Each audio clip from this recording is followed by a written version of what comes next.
절대 스킬 어수문 강의 시작하겠습니다. 제1편은 10초 풀이를 위한 필수 스킬을 다루고 있죠. 이 내용들을 여러분들이 체화시키고 나면 웬만한 문제들은 거의 풀 수 있습니다. 기본 스킬 중에 스킬이라고도 얘기할 수 있죠. 자, 여러분들이 공부하고 있는 NCS 지급기 초능력이란 무엇일까? 여러분들이 NCS 학습을 한다. 그것은 곧 회사에 들어가서 일을 하는데 필요한 일머리를 만드는 과정이라고 정의할 수 있습니다. 여러분들이 최종 합격하면 직무 교육을 받게 되는데 그때 받는 교육 내용들이 이와 같은 것들이죠. 자, 전문 회사가 각 기업체 다니면서 우리는 이렇게 교육시킨다 하고서 자기네들이 만든 커리큘럼을 보여주면서 영업을 하고 있죠. NCS가 바로 이것입니다. 이처럼 NCS를 공부하면 무엇을 기대할 수 있나? 기업은 교육 시간을 단축시킬 수 있죠. 그러면 그만큼 비용을 아낄 수 있습니다. 여러분들은 회사 일을 어떻게 하는지 약간이나마 부분이나마 알고 오기 때문에 현업에 대한 이해가 빠르죠. 그리고 현장 업무 빨리 시작할 수 있습니다. 그래서 서로 윈윈하는 이와 같은 구조를 가지고 있죠. 자, 여러분들이 공기업 가고 싶어 하는데 그러면 어떤 대응 방안을 갖추고 있어야 할까? 자, 이 내용은 여러분들이 한번 읽어주면 됩니다. 어쨌든 직업기초능력 필기시험 면접과 연결된다는 거죠. 이게 중요하죠. 그래서 분리시키면 안 됩니다. 필기시험 준비 그 자체가 면접 준비라는 거죠. 자, 어쨌든 여러분들은 필기시험에 많은 공을 들이고 있는데 자, 합격을 하기 위한 점수는 몇 점일까? 어떤 학생이 필기 합격했다면서 나에게 자신의 성적을 이렇게 보여줬습니다. 자, 문제 해결 25점 만점에 20점 받았죠. 잘 받았습니다. 의사소통 22.5를 받았습니다. 정말 잘 받았죠. 수리는 3분의 2 정도 받았죠. 자원관리는 딱 반타작했습니다. 그러면 어디에서 합격이 결정되었을까? 의사소통이라는 거죠. 여기에서 합격 결정되고 그 다음에는 문제 해결에서 결정되고 자, 수리 이것은 크게 영향을 안 미친다 이렇게 말할 수 있겠죠. 그러면 의사소통에 아주 공을 많이 들여야 한다는 겁니다.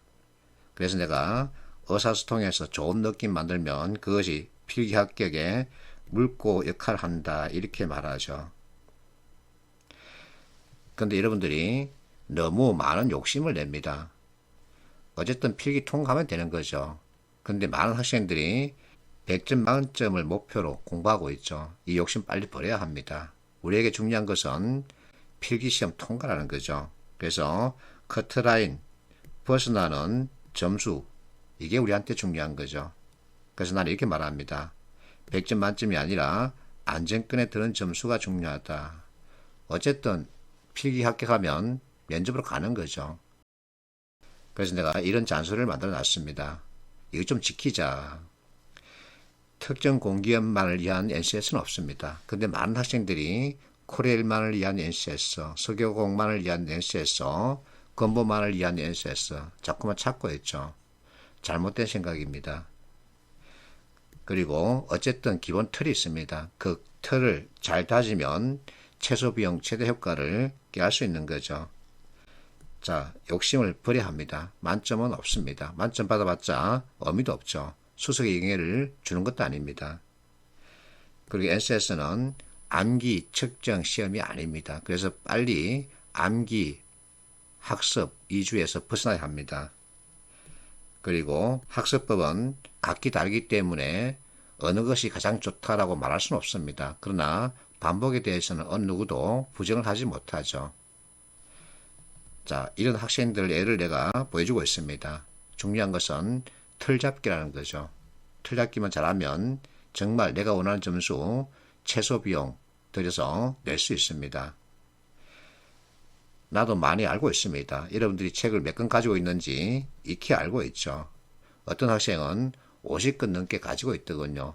이것은 최대 비용, 최소 효과를 꾀하는 방식입니다. 이거 버려야 합니다. 공부도 경제활동이기 때문에 최소 비용, 최대 효과를 꾀야 합니다. 이게 가장 좋은 방법이죠. 여러분들이 많이 쓰고 있는 가성비가 바로 경제 원칙에 대한 설명입니다. 누구나 알고 있는데 이것을 이론적으로 설명하지 못할 뿐이죠. 그래서 틀을 좀 바꾸라 이렇게 내가 잔소리하죠. 어떤 학생 기초 강의, 의사소통 이 두 개만 듣고서 건보, 필기학교 했답니다. 틀잡기를 잘했다는 얘기죠. 자, 이 학생은 현직자입니다. 내 책과 강의를 통해서 틀잡기를 하고 난 이후에는 여기저기 시험 치기만 하면 필기 합격합니다. 그래서 자기 자신도 놀라는 거죠. 자, 이분은 50에 가까운 아줌마였습니다. 겨우 3주 공부하고서 필기 합격하고 최종 면접 통과해서는 공기업에서 일을 하고 있죠. 이분이 나에게 어떻게 공부하면 좋겠느냐 하고 물었을 때 내가 틀잡기를 강조했습니다. 틀이 중요하죠. 더군다나 나이가 많으면 많을수록 틀잡기가 더 중요합니다. 왜냐하면 어린 학생들 그 순발력은 따라갈 수 없죠. 그러면 이기는 방법은 개념 이와 같은 틀잡기를 통해서 빨리 판단하고 점수를 높이는 거죠. 나의 제안에 따라서 이분이 틀잡기에 주력해서는 좋은 직장을 얻었던 거죠. 자, NCS 학습 방향은 여러분들이 한번 읽어주면 됩니다. 자, 필기시험을 앞두고 있는 우리에게는 이게 중요합니다. 무엇을 어떻게 해야 되나. 내가 지난 5년간 오프라인 특강을 통해서 많은 학생을 만났습니다. 그 학생들 중에 합격자도 있지만 탈락자가 더 많죠. 똑같은 책으로 공부를 했는데 왜 떨어질까? 탈락자들의 공통된 특징은 무엇일까?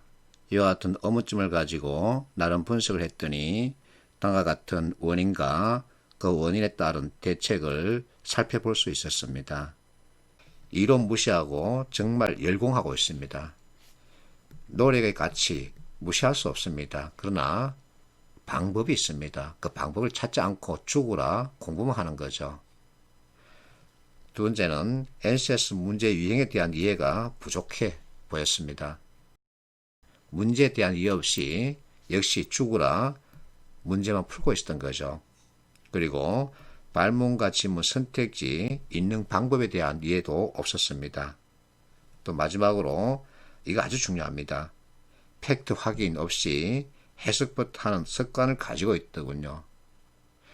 이것이 얼마만큼 중요한지 초등학교 교과서 지면을 통해서 여러분들에게 설명하겠습니다. 그리고 양치기, 문제풀이보다 기본 틀을 다지는 게 더 중요합니다. 양치기 한다는 얘기는 그만큼 노력을 한다는 얘기인데 노력의 가치를 무시할 수는 없습니다.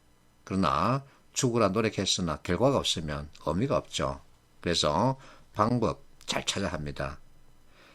자, 이 내용은 내가 만든 것이 아니라 서울교통공사 출제회사가 제시한 출제 기준이죠.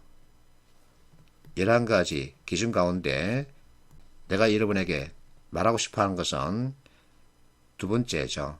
시험 문제는 기본에 충실하면서도 폭넓은 이해를 요구하는 문제를 출제한다. 기본이죠. 그리고 이해죠. 그래서 암기가 아니라는 겁니다. 이번에는 NCS 문제 유형에 대한 이해입니다. NCS 문제는 크게 지식 암기형과 상황 대응형 이렇게 나눌 수 있는데 지식 암기형 문제 출제 비중은 10%가 채 되지 않습니다. 거의 상황 대응형 문제로 출제되죠.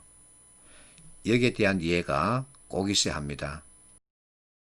자, 이분은 NCS 문제 출제회사 대표입니다. 2015년도 NCS를 공개할 때 예시 문제도 선보였죠. 그 예시 문제를 만든 회사 대표였습니다.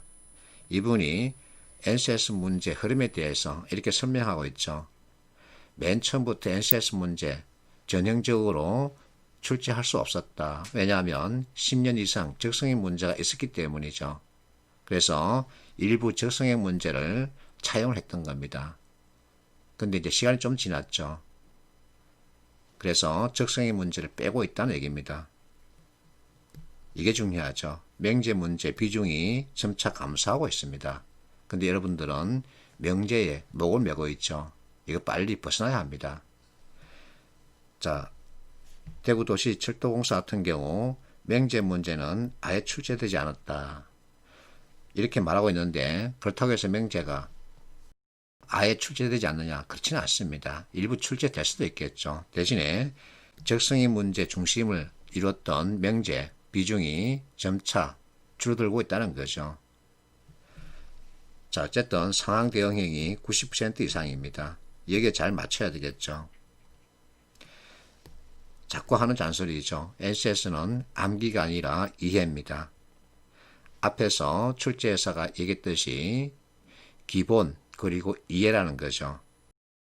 그러면 이해의 뜻은 무엇일까? 이해는 두 개 이상의 정보가 서로 연결되어 있는 상태를 말합니다. 여러분들은 20년간 학교에서 번자민 블룸 교수가 제시한 사고 6단계에 따라서 공부를 했습니다. 여러분들이 교과서에서 익혔던 그 이론은 지식이죠. 지식 위에 이해가 있습니다. 이해는 두 개 이상의 정보가 연결되어 있는 상태. 그러면 지식과 현실을 서로 연결했을 때 뭔가 떠오르는 게 있니? 이게 바로 이해라는 거죠. 자, 이와 같은 고충토로 많이 접할 수 있죠. NCS는 해도 늘지 않는다. 왜 늘지 않을까요? 해도 그만큼 노력을 많이 기울였다는 얘기죠. 그럼에도 불구하고 결과는 나오지 않았다는 얘기입니다. 결국 시간, 비용 엄청 들였으나 내가 원하는 점수는 나오지 않았다는 거죠. 경제 원칙과 반대로 갔습니다. 자, 왜 늘지 않을까? 암기 위주로 됐다는 얘기입니다. NCS는 암기가 아닙니다. 새로운 지식이 아니죠. 그러면 어떻게 해야 된다? 이해 위주로 가야 합니다. 이해의 뜻은 두 개 이상의 정보가 서로 연결되어 있는 상태입니다. 이것만 깨치면 되는 거죠. 그래서 내가 문제를 만들었습니다. 암기형 문제와 이해형 문제 이렇게 대비시키고 있는데, 자, 암기형 문제를 보세요. 적용형과 관계가 없는 것은 이것은 외우지 않으면 찍어야 되죠. 답은 4번입니다. 유형원이 지었죠. 이게 바로 암기형 문제 대표 선수죠. 자, 이번에는 이해형 문제입니다. 4개 신체 기관 가운데 어느 것을 울려야 하나? 자, 4개 신체 기관이 이렇게 제시되어 있습니다. 그러면 울림의 대상을 찾으라는 거죠. 울림의 대상, 눈일까요? 불행하게도 눈을 선택한 학생들이 60% 이상이었습니다. 이게 현실이라는 거죠.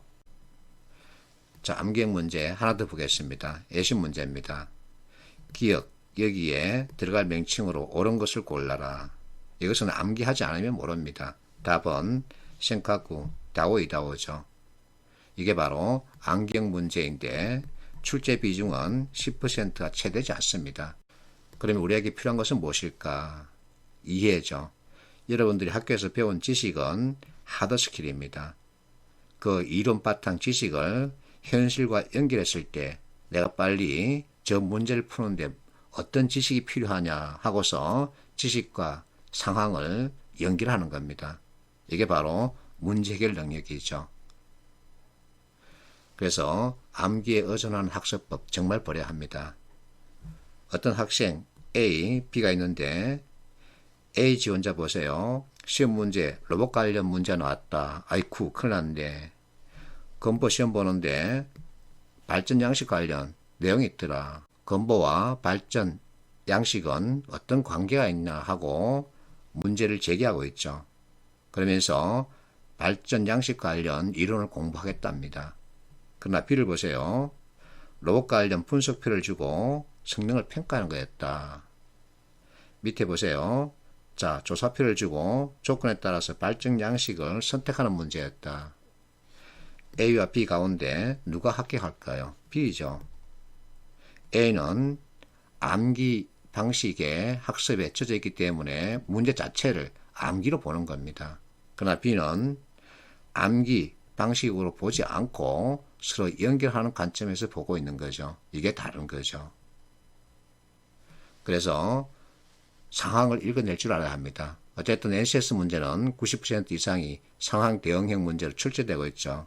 그러면 정행철 팀장이 하는 얘기처럼 학교에서 배운 지식을 현실의 상황과 연결했을 때 이 문제를 풀 정보가 무엇이냐 이것을 찾아내는 겁니다. 암기가 아니라는 거죠. 지식 활용 문제를 보겠습니다. 지식 암기형이 아니라 학교에서 배운 지식을 이 문제 풀이에 어떻게 활용하는지 그것을 묻는 거죠. 퀴즈 문제입니다. 자, 니은을 보세요. 자녀의 직업이 B인 경우 부모의 직업 C 확률을 구할 수 있다 없다. 확률 값을 구하라는 것이 아니라 확률을 구할 수 있다 없다. 이것을 판단하는 얘기죠. 대개 부모가 있고 그 밑에 자녀가 있으면 여기에 따른 확률 값을 가지고 경우수를 찾아가는 거죠. 근데 니은은 자녀에게서 부모로 거꾸로 가는 거죠. 이것을 갖다가 역확률이라고 합니다. 그러면 그 이론 바로 배지 정리죠. 니은이 배지 정리에 대해서 알고 있니? 하고 묻는 겁니다. 확률값을 구하라는 얘기가 아니죠. 이것이 바로 지식 활용형 문제입니다. 자, 상황 대응과 지식 활용형 문제 샘플을 보겠습니다. 행시 문제인데 발문에서 총 운송비, 최소, 입지, 지점을 고르라 그러죠. 자, 비용 관련 최소 그러면 경제 원칙을 가지고 와야 합니다. 경제 원칙은 비용 최소, 효과 최대죠. 자, 표에서 비용 관련 항목을 보면 나무, 흑연, 연필 이렇게 있는데 자, 흑연 가장 많이 들어가죠. 그러면 최소화를 요구했기 때문에 흑연 비용값을 제로로 두면 되는 겁니다. 흑연 비용값을 제로 둔다는 얘기는 운송비 제로, 즉 운송 자체를 안 한다는 얘기죠. 그러면 산지에다 공장을 짓는다는 얘기입니다. 답은 C죠. 근데 많은 학생들이 이것을 계산해서 풀고 있죠. 바보짓입니다. 자, 상황 대응의 문제 보겠습니다. 앞에서 얘기했던 로봇 관련 문제인데 이와 같은 조건을 제시하고 있습니다.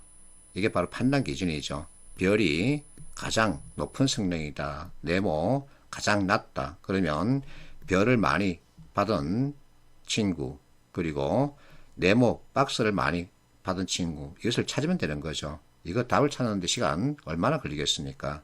그래서 가장 우수한 로봇은 E이고 가장 나쁜 로봇은 F죠. 답은 5번이죠. 10초 걸릴까요? 근데 이 문제 풀이야 한다고 해서 또 로봇 관련 이론을 뒤지면 바보죠. 자, 상황 대응 문제 두 번째입니다. 수장공사 예시 문제인데 A, B, C, D에 들어갈 적합한 표현을 고르라는 거죠. 자, A, 이것이 펌웨어다. 그러면 문맥상 A는 펌웨어가 돼야 되는 거죠. B는 자, 프로그램 형태를 갖추고 있다. 그러면 소프트웨어일까요? 하드웨어일까요? 소프트웨어죠. 자, C, 내부에 위치한다. 그 얘기는 하드웨어죠. 이미 답은 2번으로 나왔네요. 이렇게 접근하는 겁니다. 물론 펌웨어가 뭐다 하고 상식적 지식 가지고 있으면 이 문제 더 쉽게 풀 수 있겠지만 나 같은 경우는 이렇게 말합니다. 모르는 것이 오히려 속 편하다. 서로 연결하면 되지 않니? 즉 A 플러스 B를 하면 그것이 이해다. 그러면 그게 답이 되는 거죠.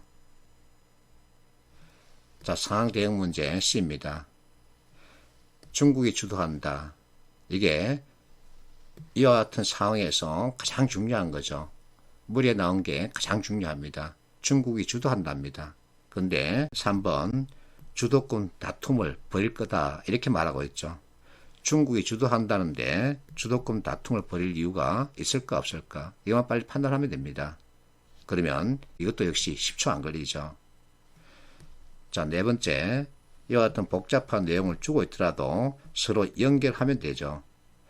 마땅한 투자처를 찾지 못하고 있다라고 말할 수 있겠느냐? 말할 수 있습니다. 왜냐하면 이익의 대부분을 배당과 자사주 매입, 주식 소각에 쓰고 있다. 이익이 생겼으면 새로운 투자를 해야 되는데 오히려 투자 대신 다른 방향을 찾고 있다는 얘기죠. 그래서 투자처 없군 이렇게 의미를 부여할 수 있는 거죠. 근로자 임금 인상에는 인색하다. 자, 인건비 오히려 줄였다. 그러면 그 의미를 부여할 수 있겠죠. 대형 우량 주식에 투자한 투자자들 살판 났네. 삼성은 대형 우량주죠. 배당까지 준다니까 살판 났죠. 답은 4번이죠. 노동소득 분배율, 이거 몰라도 됩니다. 노동자들에게 돌아가는 몫이 높아지고 있군. 아니죠. 인건비는 오히려 줄었다는데 이와 같이 설명하면 틀린 거죠. 그래서 답은 4번. 모르는 게 속 편합니다. 그래서 A, B를 서로 연결하면 되는 거죠.